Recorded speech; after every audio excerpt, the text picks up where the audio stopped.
Thanks, Tim. Look, governments are not profit-making entities. Governments exist to deliver services to the taxpayers and to the broader community. Now, the Greens believe that deficit budgets are appropriate during tough times as long as you run surplus budgets in the good times. What governments can do through deficit budgets is even out the inevitable peaks and troughs of the global financial cycle and ensure a continuity of service delivery to our community.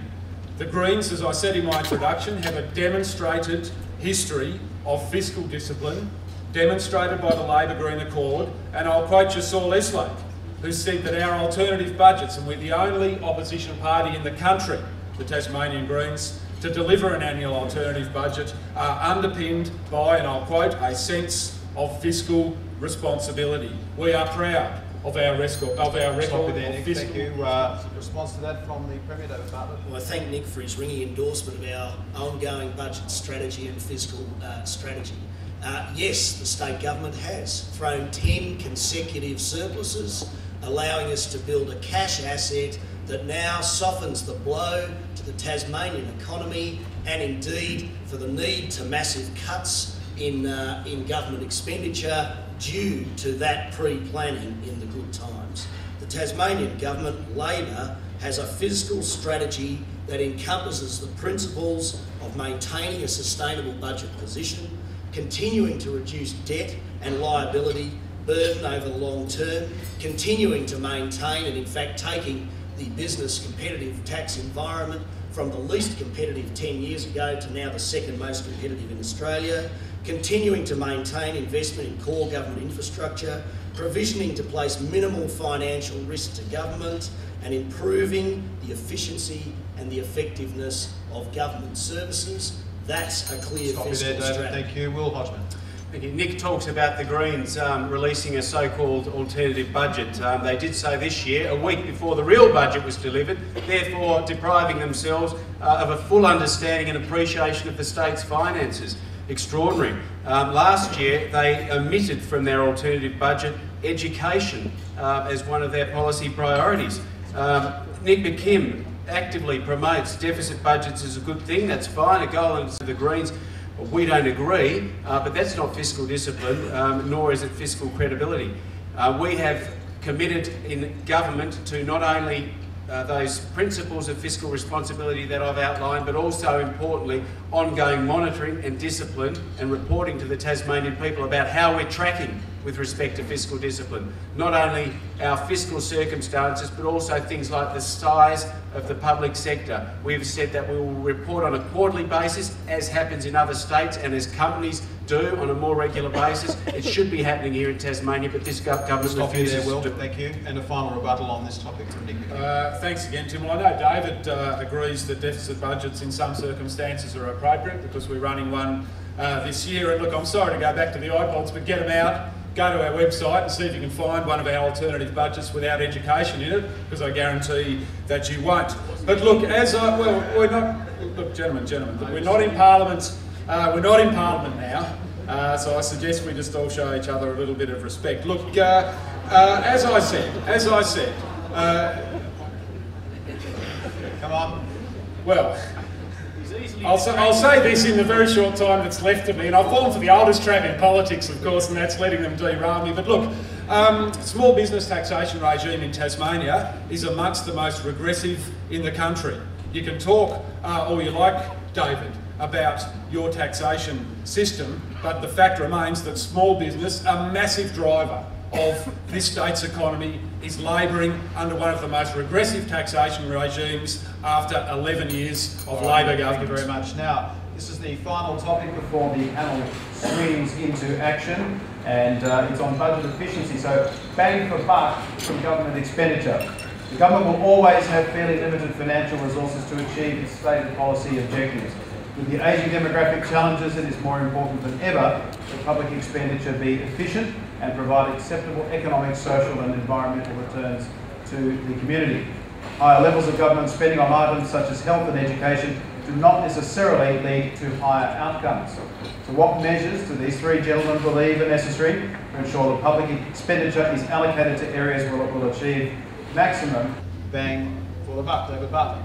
Well, I want to talk about three principles. The first being one we have demonstrated clearly in this year's budget, and that is state governments are responsible for very important services such as health, such as education, such as law and order, and we must quarantine the growth in those budgets from any cuts and any efficiencies, not any efficiencies, but make them as efficient as possible. Secondly, I want to talk about connected up government services. We are investing in up to 30 child and family centres, some 6 learning and information network centres, integrated care centres and gateway services centres for human services. This is about taking government services deep into the communities that most need them, delivering them in the most efficient but also the most effective way. Thirdly, I want to talk about leveraging state government money, as we've done with irrigation, where we've invested 80 million, received 140 million from the feds, and probably 180 million from the private sector. We must Thank you, leverage. David. Thank you very much. Will Hodgman. Yeah, the Labor government's very good at spending money and very good about boasting about it as well. They'll tell us each year they spend record amounts in health and education and infrastructure, and that's great. Who would argue against more money being invested into our essential public services?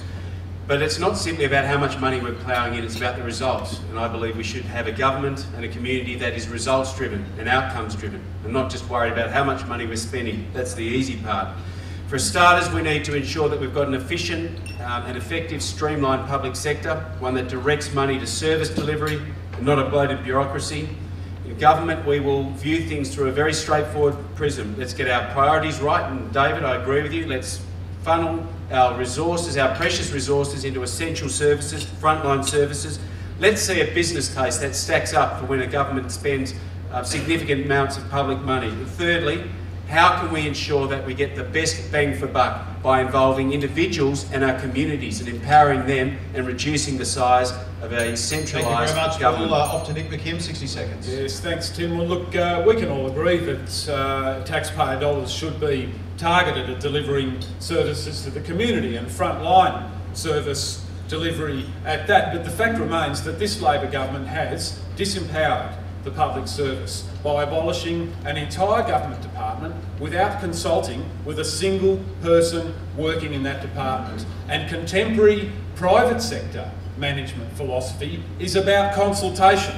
It's about engaging with your workforce, because the bosses and the managers don't have all the good ideas, just as David, Will and I don't have all the good ideas. We need to consult with people, empower them to take responsibility for their employment futures, and if that doesn't happen, you get a public service that internalises itself, becomes more concerned with protecting fiefdoms than delivering good services to the community, and that's the charge I lay on this government today. All right, thank you, Nick. Rebuttal now from the Premier. The most effective and also the most efficient way of building government services is delivering them deep into the heart of communities where they are most needed. Through our child and family centres, we, for example, will be investing in the earliest years of life of young Tasmanians, the earliest intervention in nutrition, in education, in special needs, so that the costs saved over the subsequent decades for those Tasmanians will be massive. Investing in the earliest years, deep in the heart of communities, in our gateway services, in our learning and information network services, in our child and family centres, will see the most efficient and effective use of government money, of taxpayers' money, because we will break down the silos of government departments by delivering all those services through one door.